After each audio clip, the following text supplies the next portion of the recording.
So let me guess, you are an intermediate lifter in the gym and you follow a generic strength training program just like Wendler 531.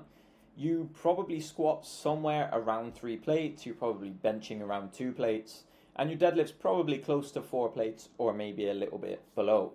You think that these are good strength training programs, things like 531, 5x5, Texas method, and your approach to getting stronger is basically that you just try and force weight on the bar every single week.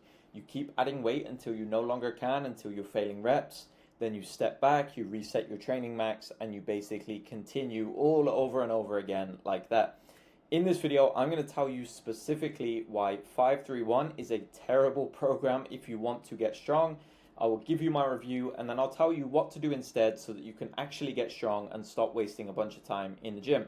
If you don't want to spend all the time watching this video and understanding everything I'm saying and you just want me to do it for you and I'll literally just hold your hand to get stronger, top link in the description. You can hire me as your personal strength coach. Or second link, I got a few programs you can go and run that are going to be a big upgrade over this one. So, by popular request, I am going to give my review of Wendler 531. I get this comment all the time of people asking me to review it, so in this video I'm going to tell you exactly what I think about it. So right here, I've got the original base version. This is like the original as written Wendler 531. I know there's like updated, newer versions and they might be an improvement, but I know a lot of people, like hundreds of people, are still following this program. So I'm going to give my opinion directly on this one and just ignoring the other ones, okay? So when I say 531, I mean the original. And just quick disclaimer before I even get into this topic. I have nothing against Jim Wendler. I don't even know very much about him. I'm sure he's a great guy. He's made really good contributions to the strength training community. Like, even to put this program out and to help people, like, is a positive thing to get more people to train, to try and simplify the process. I'm simply giving my objective review of this program and telling you why I don't think it's a good program. And the reason why so many guys who run this program are not very strong, because if you're watching this video, chances are you're not as strong as you would like to be, and the main reason is because you follow programs like this. So I am going to get straight into it, and I'm going to tell you the main problems that I see with this program, my main arguments, and then I'll tell you why I do not like the program and I do not recommend it. So problem number 1. So if we look here, this is kind of the base volumes and intensity of the program, right? This is kind of like the initial template that he suggests for the main lift. So we've got week 1 when we do 65% for 5, 70% for 3, 75% for 5, and then we deload. So this is the first problem. There is no skill practice or exposure to peak intensity. So I am assuming that most of you watching this video, you want to improve your 1 rep max. Or at least you probably want to be able to get stronger at doubles, triples, like low rep type sets, right? On the squat, the bench, the deadlift. You are not doing any of this for basically the entire program until like these last 2 parts here. 65% for 5, 70% for 3. There's no heavy work in there at all. There's nothing that is even remotely specific to a 1 rep max. A 1 rep max is a test of force production. We need to actually lift some heavy weights. We need some top sets in there that give us skill practice at lifting heavy weights. This program is just way too light. And if you've seen any of my other videos, you know that I am massively in favor of sub-maximal training. And yes, I would recommend that the bulk of your volume is around these percentages, 65 to 75%.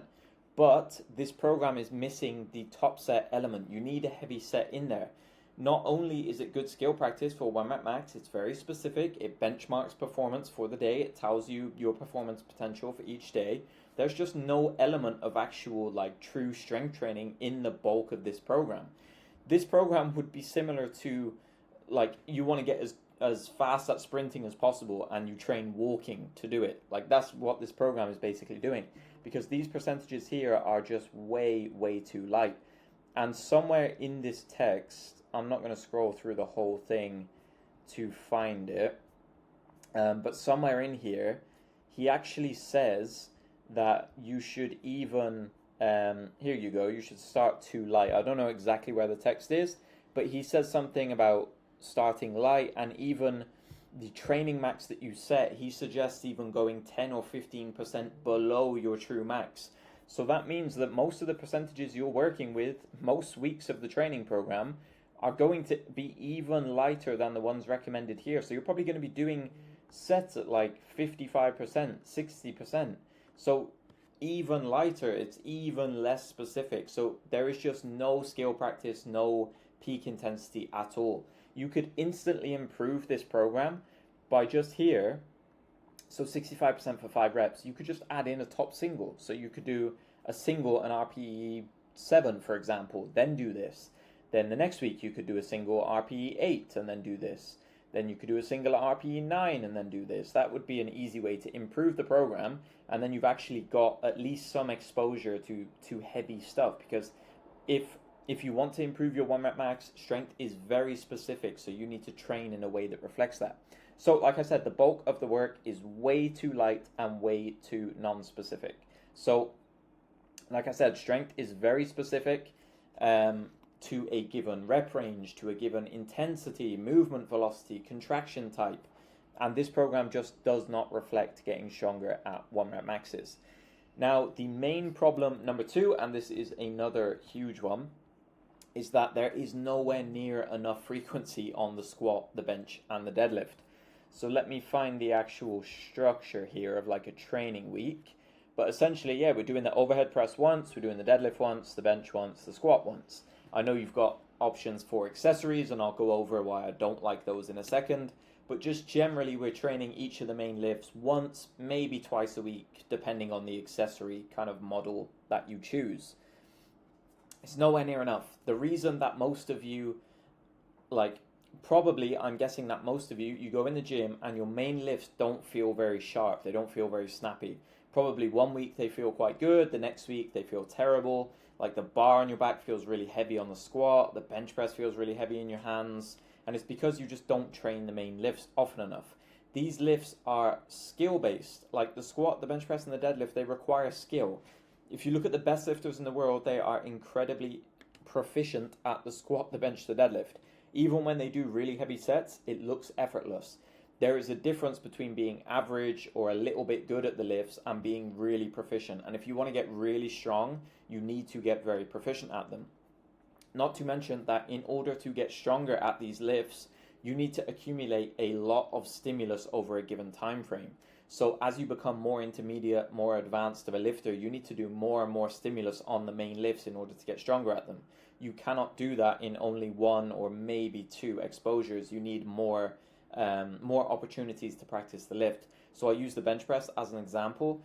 Across the board, I've seen the best results in the bench press at 3 to 4 times a week frequency. I've coached multiple 3, 4, and even like 197 to 200 kilo bench pressers.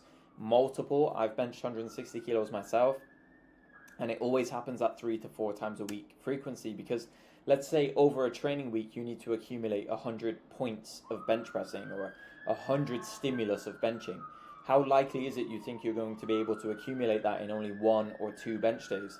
You'd have to do a ton of volume, a ton of intensity. It's going to make you really sore, really beat up, and then you have to wait all the way until the next week until you can bench again. Whereas if you chunk that down into smaller, more manageable doses, you can actually bench Monday, Tuesday, Thursday, Friday. You can bench more often, okay? So the frequency is nowhere near high enough for most of you to get stronger. In general, I would recommend that most of you squat 2, maybe 3 times a week if you're not a naturally good squatter. I would recommend that you bench 2 to 4 times a week, for most of you 3 or 4 times a week, and deadlift 1 to 2 twice a week. Most of you would be 2 times per week. Now, problem number 3 is that there is no auto-regulation in this program. Auto-regulation is basically a fancy way of saying it's the ability to kind of adjust the weight on the bar based on your daily preparedness. Now, this program bases intensity on a training max or a 1 rep max. There are so many problems with this. So you all know this intuitively, that your 1 rep max is not a fixed number that just stays the same every day. If you went to the gym today and you maxed out and hit a 1 rep max, you would not be able to repeat it tomorrow, most likely. And then next week it's not going to be exactly the same number, and the week after it's not going to be the same number. It goes up, it goes down, based on loads of factors: your sleep, your nutrition, your stress, your motivation, loads of different things. Your 1 rep max is going up and down in waves like this all the time. So if we're using a 1 rep max or a training max that you tested previously, maybe 3, 6, even 12 months ago, that is going to result in weights that are far too light or heavy for the desired adaptations. We want a way to adjust intensity each day based on your performance potential. The way that I like to do it personally is I will take an estimated 1 rep max on each day of training by using RPE. So for example, I'll get my lifters to work up to a top set of 1 to 3 reps at 80% and above, and that's usually got an RPE associated to it. It might be like an RPE 5 to 9. We log that set. So basically I've got a spreadsheet system on my online coaching template. So if you're a client of mine, you'll get access to that. You basically log your set. It will use a formula to calculate your estimated 1 rep max on a given day. So say for example, you squat 140 kilos for 3 reps at RPE 7. It'll give you an estimated 1 rep max, let's say like 160. And then you can calculate your back off percentages based on that estimated 1 rep max. And if you're having a really good day and your estimated 1 rep max is high, the back offs will be higher. If you're having a bad day, the back offs will be lower. And we need some way of auto-regulating intensity like that so we can follow these natural waves of our performance, because we don't perform in the gym the same each and every day. Sometimes you're going to have good days, some days you're going to have bad, and we need to account for that, because if you don't, you're just going to go bang your head against a brick wall and you're not going to get stronger because you're not aligning the stimulus with your performance potential, and you're going to end up just accumulating a bunch of fatigue. So the next issue that I see with this program is the actual planning of the blocks just doesn't make any sense at all. So the big one is if we're trying to improve our 1 rep max, why first and foremost are we not doing any training specific to a 1 rep max, which I covered before, but why are we prioritizing AMRAPs? So why are we doing 5 or more reps, 3 or more reps? We only even do a single like once in an entire training block. AMRAPs are non-specific to a 1 rep max because most people think that these AMRAP sets that you do that are really hard, really grindy, really slow, they think they're very specific to a 1 rep max and really effective, but they're not. You could actually argue that the reps earlier in the set, so let's say you're doing an AMRAP set of 5, right?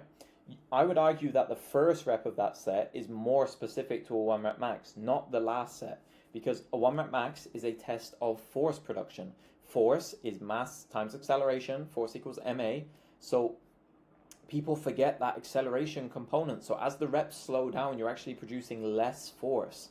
So the final set of 5, the really hard, grindy, slow one, is not the most effective for strength. It's low force, and you're taking on a ton of fatigue from it because you're so close to failure. So it's less specific.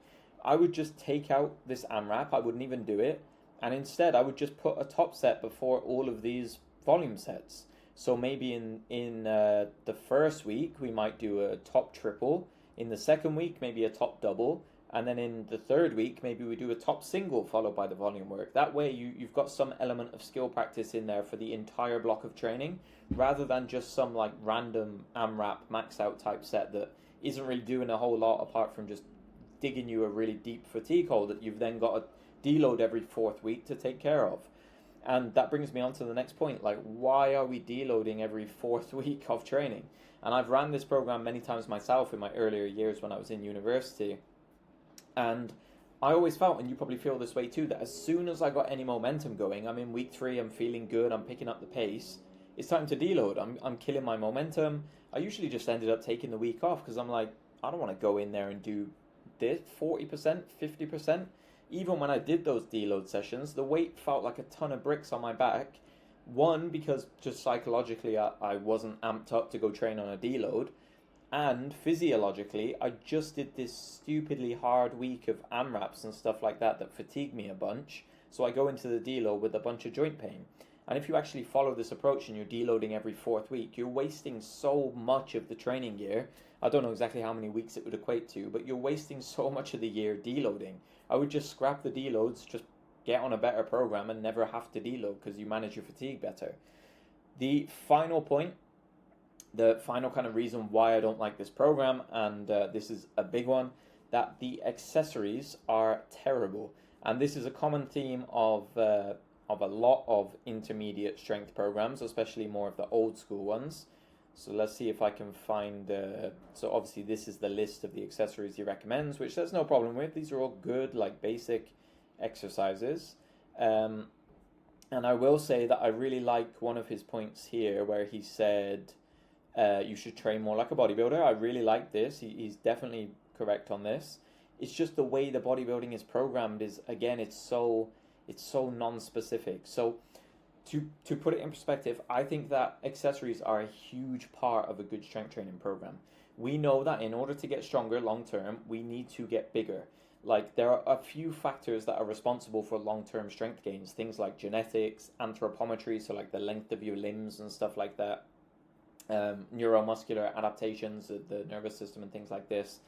But then the one that we really have the most control over long term, because once our technique's good, once we're pretty efficient at the lifts, the only thing we really have a lot of control over is the size of our muscles. So we need to set our accessories up in a way that optimizes for hypertrophy. We know that muscles grow from progressive mechanical tension, so we need to lift more weight over time. That is obviously the result of the adaptation happening. So ideally, if our hypertrophy program is working, we're able to add weight over time. And this kind of accessory work here, it just doesn't really lend itself to that. It's so high volume. So here, like, we're doing 5 sets of 15. If I look down here at the other accessory options, I think I saw like a 5 sets of 20. Yeah, here we go. 5 sets of 20, 5 sets of 20. Like, this is endurance training. And not to say that this won't build any muscle, because if you push it hard, you push it close to failure, you try and add weight over time, sure, it's going to build some muscle. But 5 sets of 20 is so fatiguing, so hard to add weight to over time, and the fatigue that comes from it is going to impede the main lifts. Instead, I would just do a couple hard sets, like pick some of these accessories. You can stick to the same ones that he's recommended here, but just instead of like 5 sets of 10, just do 2 or 3 sets of 6 to 10 reps at a high RPE, close to failure, and really focus on performance, adding weight to them over time, not getting a pump and a burn and really fatiguing yourself. And obviously a lot of this just, it's supposed to be added frequency on the main lift, some of it. Like here, we've got obviously bench press, like 5 sets of 10. We've got squat, 5 sets of 10 for the secondary. But again, it's so non-specific. If you want to get strong, you want your 1 rep max to go up, there is absolutely no reason for you to be doing 5 sets of 10 on the squat, unless you have previous training data that suggests that works really well for you, which for most of you it won't. Because a better approach would be to do a heavy top set, 80% and above, for skill practice specific to a 1RM, and then do some back off work in the 60 to 75% range to accumulate some more stimulus. Doing 5 sets of 10 is just lazy programming, and it's just, there's no benefit to it. If you're untrained, you're a beginner, yeah, it's going to work, but as you get stronger, it is definitely not going to work. So, yeah, I'm not a fan of 531. Like I said, this is no hate on Jim Wendler or bashing the program and stuff like that. It's just a training program. I'm sure he doesn't give a shit what I think about the training program, but I just want to give you my opinion, actually give you some like evidence and based on my coaching experience and my own lifting over 10 plus years of why this is not a good program.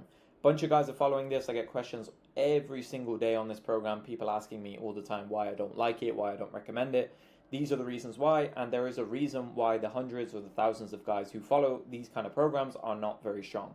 So if you want to get stronger than 99% of guys and finally stop being a lifetime intermediate, get on a better training program. Stop training like the 99%. That's why you're achieving the same results as the 99%. So if you want me to write you a program, then you can click the link in the description. I'll write it for you. I have got paid programs. I won't push you to those because this is a free program. So I do also have a free program as well. I'll put that on screen for you. So literally just go take my free program. Hopefully it will give you better results than this one.